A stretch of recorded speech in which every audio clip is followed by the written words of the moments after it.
Vamos abrir nossas Bíblias no Salmo 127. Livro dos Salmos, capítulo 127. Todo bem procede de Deus. Se o Senhor não edificar a casa, em vão trabalham os que a edificam. Se o Senhor não guardar a cidade, em vão vigia a sentinela. Inútil vos será levantar de madrugada, repousar tarde, comer o pão que penosamente granjeastes. Aos seus amados ele o dá enquanto dormem. Herança do Senhor são os filhos, o fruto do ventre, seu galardão. Como flechas na mão do guerreiro, assim são os filhos da mocidade. Feliz o homem que enche deles a sua aljava. Não será envergonhado quando pleitear contra os inimigos à porta. Que Deus abençoe a sua palavra aos nossos corações. Há algum tempo atrás eu falei uma frase aqui na igreja, e não sei se os irmãos lembram, que o QI, né, a gente nasce com o QI, né? Não é de QI quem indicou, não. É o QI, quociente de inteligência. Então todos nós herdamos, né, dos nossos familiares, né, e principalmente da mãe, o QI. Não sei se vocês sabiam que é da mãe que vem o QI. Pois é. Então o homem não contribui nem nessa parte. E dizem que o QI a gente já nasce com ele. Porém, o QE, né, que é o quociente emocional, a gente não nasce com ele. A gente desenvolve durante a nossa vida. Então, quando a gente vai tendo experiências da vida, nós vamos modificando a nossa forma de ver o mundo, de entender o mundo, de sentir as coisas que estão ao nosso redor. Quando nós temos experiências duras, essas experiências depois vão fazer parte da nova interpretação que a gente dá na vida, da nova forma que a gente vive. Então, o cristão, eu acho que ele precisa ter né? Que o cristão ele vai aprendendo a vida inteira. Ele não precisa ser inteligente para Deus de cara. Ele tem que se colocar sempre na situação de aprendizagem. E eu estou falando isso porque esse texto, não sei se os irmãos já perceberam, ele é um texto que fala de família. Esse texto ele não fala diretamente de coisas espirituais, assim como nós poderíamos dizer. Por exemplo, os verbos usados aqui é edificar a casa, é trabalhar, é guardar a cidade, é vigiar, a sentinela vigiar, é levantar de madrugada, é repousar tarde, é comer o pão, enquanto dorme, então é dormir, é encher as aljavas e é pleitear contra os inimigos. Parece a luta do dia a dia. Não é verdade? Então é um salmo que fala muito das coisas bem presentes com a gente. Então eu gostaria de pensar um pouco com os irmãos nessas coisas bem presentes, porque a gente, enquanto cristão, a gente vai se desenvolvendo à medida que a gente tem de comunhão com Deus e no nosso relacionamento e a nossa vida com Deus. Imaginem, irmãos, que a gente se formasse, né? Então a vida cristã ela é boa que a gente não se forma nunca, né? A gente está sempre aprendendo, todos os dias a gente está aprendendo. Por exemplo, vou fazer uma pergunta aqui, quem souber pode levantar e falar. O que é aljava? Muito bem, então significa que nós podemos pelo menos aprender uma palavra hoje. Aljava é aquele suporte, né, para carregar as flechas. Então as flechas é mais fechado embaixo, com a boca mais aberta, e eles colocam a flecha de ponta para baixo, para que não cause acidentes. Então o arqueiro, né, que é o que atira as setas, as flechas, ele transporta as várias setas dentro de uma aljava. E aqui a parte final do versículo, né, o versículo 5, diz: feliz o homem que enche deles a sua aljava. Enche deles o quê? Quem é o deles aqui? Muito bem, dos filhos. Então, muitas vezes a gente talvez não tenha entendido esse grande amor de Deus, da questão da família, da sequência da família. Eu não estou falando isso porque a Eloá está aqui hoje, né? Mas a Eloá veio sem a mãe dela, né? Então nós estamos felizes, né? Porque nós temos a cada dia experimentado uma vida, né? A gente quando é avô, né? Todo mundo aqui que já é avô tem essa experiência. A gente é um pai mais amoroso e sem responsabilidade, né? Que não fica, porque avós normalmente dão defeitos para as crianças, né? Eles ajudam a cultivar os defeitos, enquanto os pais têm que corrigir e brigar ali com os filhos, tal. O avô já trata tudo como se tivesse tudo certo, né? Não, eles podem ficar à vontade, que está tudo certo, eles são pequenos, né? E normalmente ocorre assim. Mas eu gostaria de pensar com os irmãos algumas questões desse texto. Se usa a palavra 2 vezes edificar. Quem que faz edificação? Normalmente é um arquiteto, um engenheiro, né? São aqueles que fazem edificação. A edificação, né, ou a construção, é fácil fazer? Então, nós temos várias coisas, né, que antecedem, e até eu queria que os adolescentes tivessem ficado exatamente por isso. Nós temos várias coisas que antecedem a nossa construção da nossa vida. Então, nós temos que construir a vida de acordo com os momentos que nós temos. No primeiro momento de uma construção, nós temos que fazer a base, né, Stutz? Fazer o alicerce, fazer o fundamento das nossas coisas. Então, quando a gente pensa na vida cristã e pensa na vida da família, a gente tem que lançar as bases e os fundamentos da família. Então, nós temos que dizer, né, para a nossa família que nós cremos em Deus, que Deus vai ser aquele que vai estar com a gente, né, todos os dias, que nós vamos depender de Deus para edificarmos a nossa casa. E aqui, quando fala casa, é uma coisa que está muito em moda hoje, porque muitas vezes a gente constrói casas e tem dinheiro para construir casa ou para comprar casa, mas nem sempre a gente constrói lares, e a gente precisa construir lares. Por isso que eu falei da questão da inteligência emocional. Muitas vezes a gente trabalha, né, vive a nossa vida, ganhando dinheiro, preocupado com o sustento, até o sustento da casa, porém, há muitos depoimentos de pessoas que chegaram depois de uma certa fase na vida, fala, puxa vida, eu deveria ter ficado mais com os meus filhos, eu deveria ter estado mais presente, tanto homens quanto mulheres, porque hoje a sociedade ela é assim, né?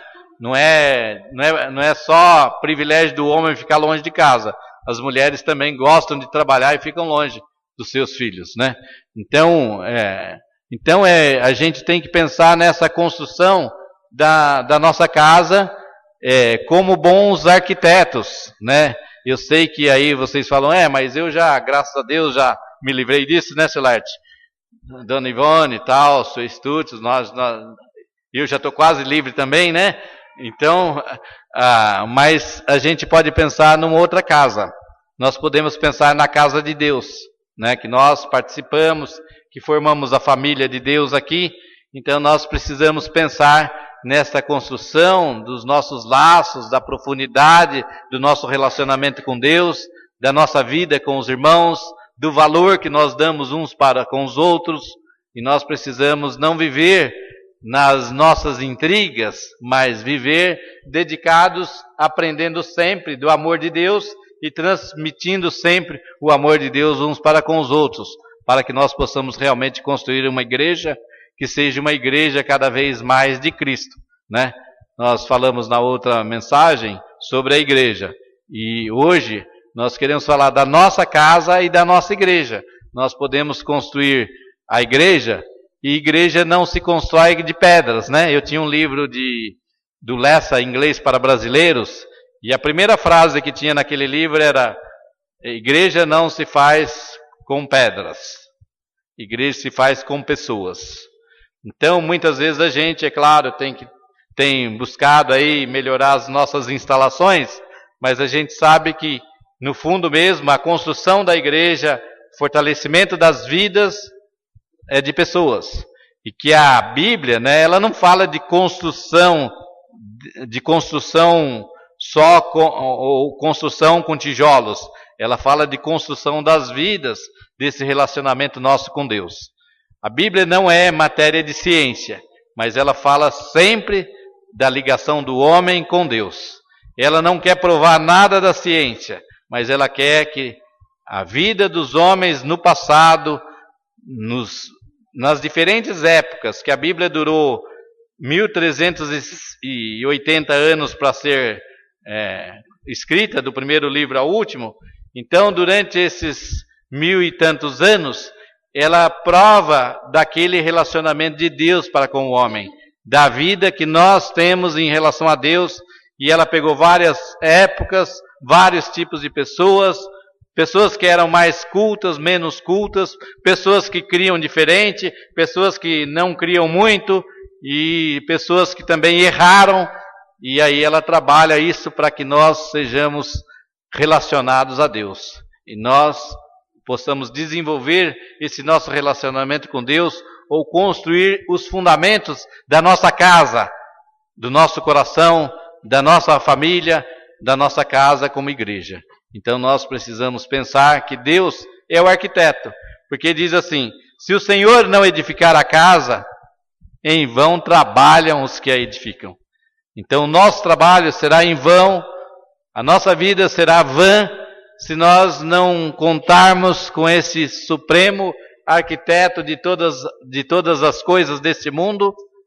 E se bem que hoje falar em supremo arquiteto, não sei se vocês sabem, cai na maçonaria, mas então a gente tem que dizer de Deus como o arquiteto de todas as coisas. Então é uma linguagem da maçonaria dizer que Deus é supremo arquiteto. Então muitas vezes a gente vê os e-mails e a gente não entende muito as linguagens, como eu falei no domingo passado, porque o supremo arquiteto é uma expressão bonita, mas está identificando uma linha da maçonaria, certo? Então nós precisamos pensar que Deus constrói as nossas vidas, Deus constrói o nosso dia a dia, Deus quer que nós possamos construir a nossa vida com fundamentos perfeitos e que Ele seja o supremo em todos os momentos, que Ele seja o Senhor, que Ele seja o dono da construção e que a gente possa fazer a construção para a glória de Deus. Amém? Aí depois, continuando, nós temos assim: se o Senhor não guardar a cidade, em vão vigia a sentinela. Nós sabemos que hoje a nossa vida, principalmente em São Paulo, ela é muito difícil, né? Ela é tem muita violência, nós estamos sujeitos a cada dia a assaltos, a roubos, ou situações que não são muito favoráveis, né? Então nós precisamos ter a proteção. E se Deus não guardar a cidade, diz aqui desde o tempo antigo, né? Porque os Salmos, né, foi escrito bem antes de nós termos nascido. E bem antes de São Paulo ter nascido. A cidade de São Paulo ter nascido. São Paulo ainda não existia, já existia essa questão. Por exemplo, se hoje Deus estivesse no coração de todas as pessoas, se a palavra de Deus estivesse na vida das pessoas, o nosso mundo seria diferente. Se nós conseguirmos transformar o nosso mundo a partir do nosso coração, a nossa casa será diferente.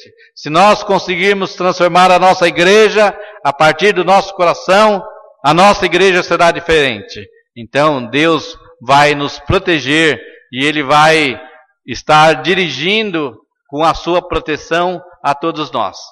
E nós podemos dizer que hoje nós vivemos ainda para os jovens, né, que eles vivem no computador.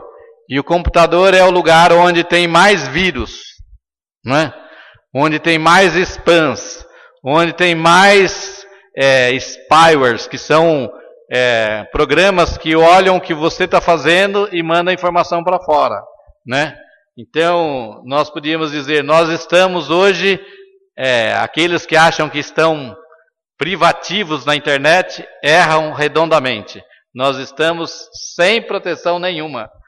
Mesmo que tenhamos antivírus, mesmo que tenhamos alguns cuidados, nós devemos que ter o máximo de cuidado e certamente podemos encontrar vírus.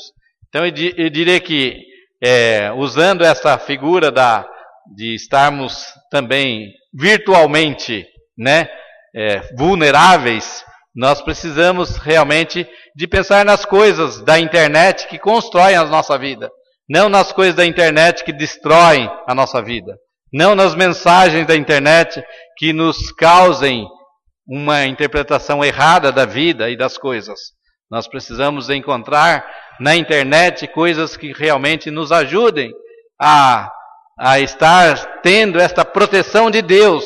Entender que Deus é o supremo protetor de todas as coisas. Que Deus é aquele que estará à nossa volta, guiando os nossos passos, guiando os nossos caminhos. E sob a segurança da proteção de Deus, nós podemos ser pessoas mais altaneiras, cabeça erguida. Se reconhecermos a segurança em Deus, nós não vamos, talvez o que a Bruna falou agora mesmo, né, que nós muitas vezes estamos aí, né, pensando que nós não somos ninguém.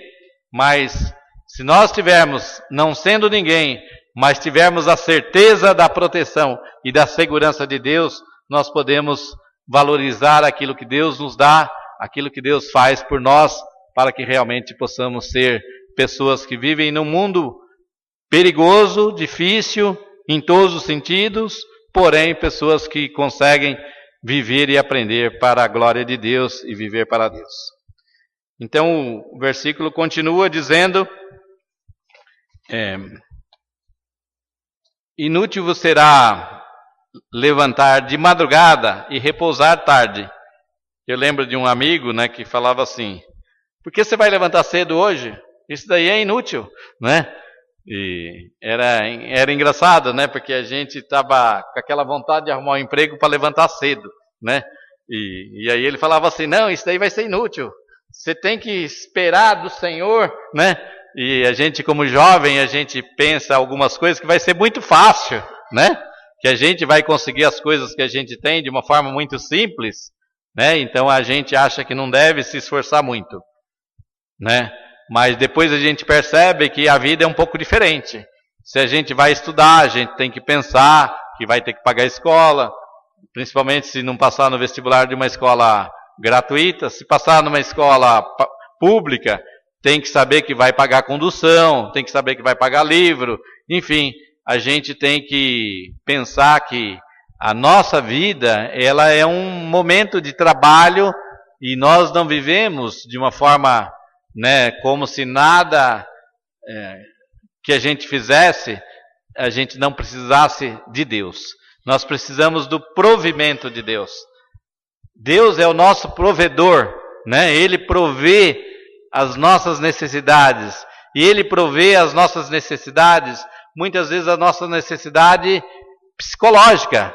Nós estamos detonados quando estamos diante da doença. Esses dias nós ficamos felizes quando vimos a Cadna, que ela tinha estado mal e aí estava muito triste, e sexta-feira eles estavam muito alegres. Eu não sei hoje, mas é uma questão de que toda vez que a gente está doente, a gente precisa do provedor desta parte, que eu diria psicológica nossa, porque nós não podemos, quando a gente fala em espiritual, aí qual é o campo espiritual? Porque se nós estamos psicologicamente destruídos, afeta o espiritual. Se nós estamos socialmente prejudicados, afeta o social. Se nós não estamos com Deus, afeta o espiritual. Então, socialmente afeta o espiritual e todas as nossas situações afetam a nossa vida espiritual.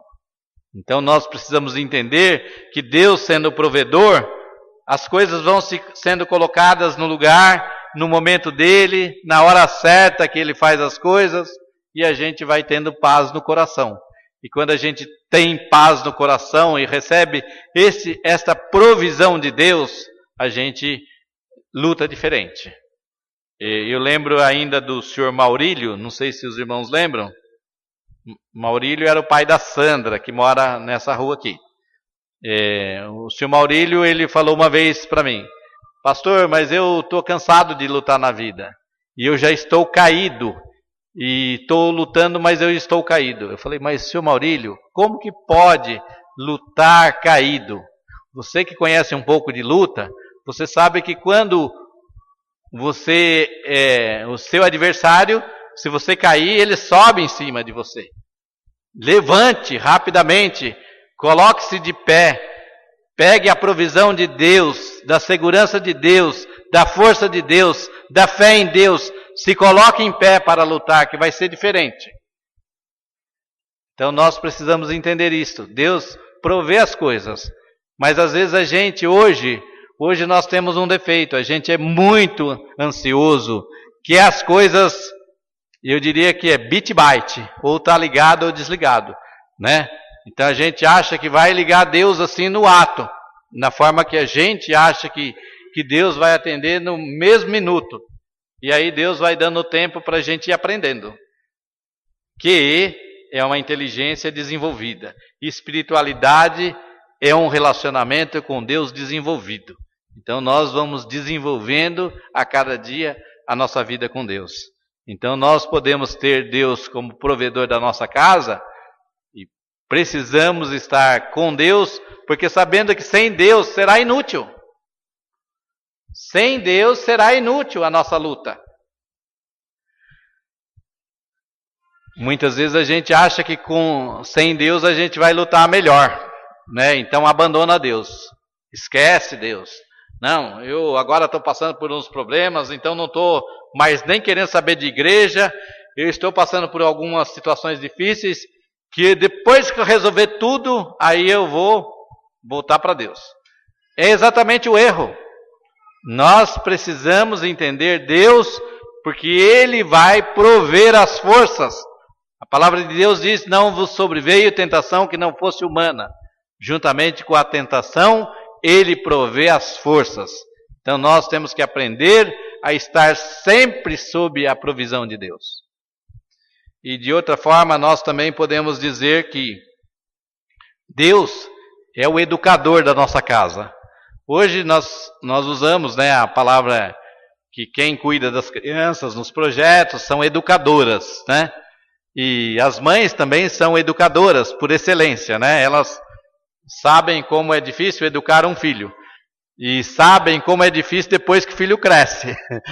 Né? Até no interior, lá no meu interior, as coisas são diferentes. O pessoal fala, filho criado, trabalho dobrado, né?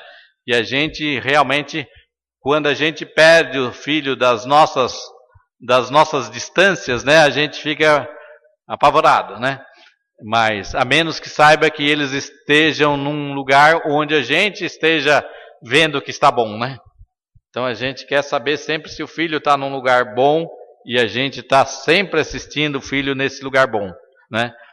Agora, aqui, quando fala dos filhos, não sei se os irmãos prestaram atenção, diz assim, o verso 3, herança do Senhor são os filhos, o fruto do ventre do seu galardão. Como flechas na mão do guerreiro, assim são os filhos da mocidade. Feliz o homem que enche deles a sua aljava. Então falou que os filhos eram o quê? Flechas, né? Então os filhos que são flechas, não sei se vocês sabem, como que uma flecha vai atingir o alvo? Não? Muito bem. Tem que impulsionar para que ela pegue força para chegar no alvo, certo? Se você direcionar para qualquer lugar, vai cair no lugar errado, não vai no alvo. Então, duas coisas são importantes. Nós temos que orientar as nossas flechas, né, os nossos filhos. Nós temos que impulsionar os nossos filhos para que eles atinjam o alvo de Deus. Nós temos que ajudar. Aí você fala assim, não, mas eu já estou orando, Deus faz tudo. A Bíblia manda a gente, né, ajudar aqui, saber que Deus é o supremo educador, que Deus nos dá a orientação para que a gente oriente os nossos filhos. E eu gosto muito da questão do batismo de criança, porque muitas vezes a gente se esquece que quando nós batizamos os nossos filhos, significa que nós como família, como pais, fomos os primeiros a fazer o nosso filho dar o primeiro passo para que ele seja do reino de Deus, para que ele esteja no reino de Deus. Então eu acho que existem igrejas que não batizam crianças, mas nós batizamos, presbiterianos batizamos, e sabemos que é o desejo dos pais e é o compromisso dos pais orientarem os seus filhos, ler a Bíblia, orar com eles e por eles, e estar sempre com eles. Então a responsabilidade do pai, nesse caso, é uma responsabilidade direta, e por isso a gente às vezes não tem padrinho, porque o padrinho vai cuidar da vida dele, né? Tem a família dele, tem os filhos dele, então, mas quem tem os filhos é que é o responsável para ter o compromisso de educar os seus filhos. E aí nós vemos que Deus, né, nesse caso, Deus é educador, mas Ele passa para nós essa tarefa de orientar, porque é herança do Senhor, mas que Ele entregou para nós. Deus nos deu como herança os filhos. Agora esta herança está nas nossas mãos e nós precisamos direcionar. Da mesma forma, nós podíamos dizer que nós temos hoje algumas heranças de filhos na fé, que nós precisamos cuidar deles, que nós precisamos orientá-los, que eles não vão ter o mesmo comportamento que a gente. Primeiro que a geração deles é Z, não é verdade? Ou é Y, como eu falei na outra mensagem, eles não são mais baby boomer, né? Que é aquele que está pensando, elaborando as coisas para fazer. Eles fazem imediatamente. E aí depois que eles fazem é que eles falam, eu já fiz. Então, nós precisamos entender que nós vamos orientar estas pessoas que às vezes são, em relação a gente, eles são mais difíceis de serem orientados do que a gente. Mesma coisa na igreja. Então nós precisamos pensar como igreja de Cristo e fazer esse trabalho aqui que é proposto nesse salmo, para que a nossa vida, para que a nossa igreja atinja realmente o alvo das pessoas, né? Nós temos que orientar os nossos filhos em relação à igreja, em relação a estar presente na igreja, a ser importante na igreja, a louvar a Deus, porque muitas vezes uma coisa que também a gente corre um risco é que a gente acha que trabalho para Deus é só quem está fazendo. E muitas vezes nós esquecemos que o culto é um trabalho da nossa adoração a Deus. E eu não preciso estar pregando para eu fazer esse trabalho de adoração a Deus. Eu não preciso estar na frente para fazer a minha adoração a Deus. Eu posso estar no banco e desde que o meu coração esteja envolvido, que eu apenas não seja um aquecedor do banco, mas que seja o meu coração aquecido por Deus, e eu posso louvar a Deus e estar louvando a Deus, que é um trabalho da minha alma, do meu coração, do meu raciocínio, reconhecendo Deus como Senhor Todo-Poderoso. Então nós precisamos entender esta necessidade de estarmos como família, estarmos juntos. A aljava, ela guardava todas as setas juntas, né? Então feliz quando enche deles a aljava. Então para que as setas fossem, uma fosse suprimento da outra, uma fosse reposição da outra, e nós precisamos também juntar para que neste salmo ele possa ocorrer na nossa vida com Deus, na nossa igreja, na nossa casa. Então nós temos aí um trabalho de construção muito grande. Mas graças a Deus, os 3 primeiros, vocês perceberam, os 3 primeiros, Deus é o arquiteto, é o construtor. No segundo, Deus é o guarda, é o protetor. No terceiro, Deus é o provedor. E no quarto, ele jogou para a gente. Então nós temos uma incumbência maior nessa quarta parte da educação.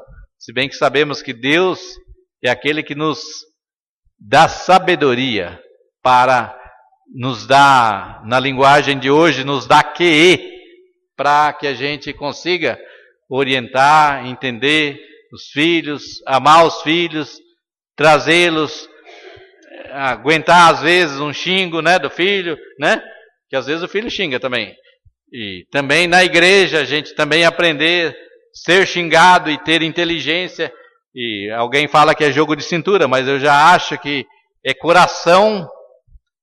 um coração que não se ofende fácil, né? Eu acho que a gente, como cristão, a gente tem que criar ou tem que ter um coração que não se ofende com facilidade, para que a gente possa suportar, assim como os pais, eles não se ofendem. O filho às vezes xinga e eles não se ofendem. Então nós precisamos também, como igreja, todos nós termos esse amor uns para com os outros. E quando a palavra de Deus fala em benignidade, não sei se os irmãos lembram, o que eu falei uma vez de benignidade? Lembram? Benignidade, o que eu falei? Pois é, eu já falei várias vezes, mas eu vou falar mais uma vez. Benignidade, segundo um jovem que quis traduzir na linguagem de hoje, ele diz é ser bobo dos outros. Então, vamos supor, a pessoa fez mal para a gente fala, não, ele não tinha o coração para fazer mal. Notem, gente, no meu coração, eu nunca vou interpretar que o outro quis fazer a afronta para mim. Eu vou interpretar que ele pode ter ficado nervoso, ele pode ter falado alguma coisa sem pensar, mas eu não vou receber aquilo. Não, ele é ruim mesmo, ele fez para me atacar, né? Então, o coração, né, cristão, ele tem que aprender essa parte de Deus, que muitas vezes a gente também, se Deus não fosse benigno para com a gente já estava nos quintos, né? Ou no mármore quente. Certo? Já tinha ido para um lugar desses assim. Então, nós precisamos desenvolver a nossa vida cristã. Então, esse salmo, ele é um convite para que a gente melhore cada dia mais o nosso relacionamento com Deus, porque a Bíblia fala do nosso relacionamento com Deus. Mesmo usando os vários momentos, as várias situações, os vários autores, as várias épocas, fala dessa nossa relação com Deus. Então precisamos entender a Bíblia e seguir a Bíblia, porque ela tem muitas coisas assim que falam diretamente a nós, ao nosso coração. Eu acho que podemos levar para nossas casas esta mensagem, de que Deus é o nosso arquiteto, o nosso engenheiro, de que Deus é o nosso protetor, de que Deus é o nosso provedor, de que Deus nos ajuda a ter inteligência na nossa educação do dia a dia e que nós possamos realmente desenvolver esta questão de Cristo em nós. E que nós possamos aí, eu até falo assim, quando a gente fala assim, mas a gente tem alguns irmãos que falam, eu já tentei fazer isso, mas eu não consigo. Eu falo que o cristão, ser cristão é um ideal de perfeição. Quando que nós vamos atingir a perfeição? Não precisa atingir hoje, pode ter tempo pela frente.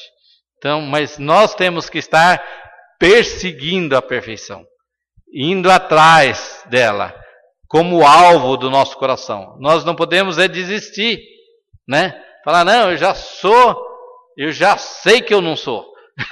E já aí nós não estamos de acordo com o que Cristo propõe para nós, porque nós vamos aperfeiçoar até a eternidade só. Mas nós não podemos perder de vista o objetivo. Entendeu? Muitas vezes a gente quer perder de vista o objetivo e nós não podemos perder de vista o objetivo. Temos que continuar neste objetivo. Isso é ser cristão. Isto é levar o Evangelho. Isto é viver o Evangelho.